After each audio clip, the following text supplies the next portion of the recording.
সবচাইতে বেশি জান্নাতে প্রবেশ করাবে যে আমল, বিষ্ণু বললেন, এক হচ্ছে আল্লাহর ভয়, আরেক হচ্ছে সর্বোত্তম আচরণ। প্রিয় ভাইরা, ইসলামের মেজাজটাকে চিনে নেন, ইসলামের এসেন্সটাকে বুঝে নেন।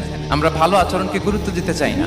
অনেক নামাজি লোক দেখবেন নামাজ পড়তে পড়তে কপালে কালো দাগ ফেলে দিচ্ছে, বাসায় বউয়ের সাথে খারাপ আচরণ করে, খিটখিটে মেজাজের, প্রতিবেশীর সাথে শুধু ঝগড়া, কলিগদের সাথে ঝগড়া, মারামারি, দুঃসম্পর্ক, এরকম আছে না? নাই বলেন, আছে না?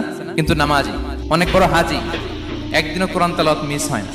তো এত আবাদত করেও সে ইসলামের আসল এসেন্সটাকে ধরতে পারে না। বিষ্ণু বললেন, সবচেয়ে বেশি জান্নাতে প্রবেশ করাবে যে দুটি আমল, একটি হচ্ছে তাকওয়াল্লাহ, আল্লাহর ভয়, আরেকটি হচ্ছে উত্তম আচরণ, সর্বোত্তম আচরণ। তো আমরা যেন উত্তম আচরণের অধিকারী হই, আমার স্ত্রীর সাথে যেন ভালো আচরণ করি, প্রতিবেশীর সাথে যেন ভালো আচরণ করি, ছেলে মেয়েদের সাথে যেন আমাদের অ্যাটিটিউডটা ভালো থাকে, আচরণটা ভালো থাকে, কলিগের সাথে যেন ভালো থাকে। বিশ্বনবীর আচরণ যেমন ছিল তেমন আচরণ যেন আমরা গড়ে তুলতে পারি। আওয়াজ করে পড়ুন আমিন।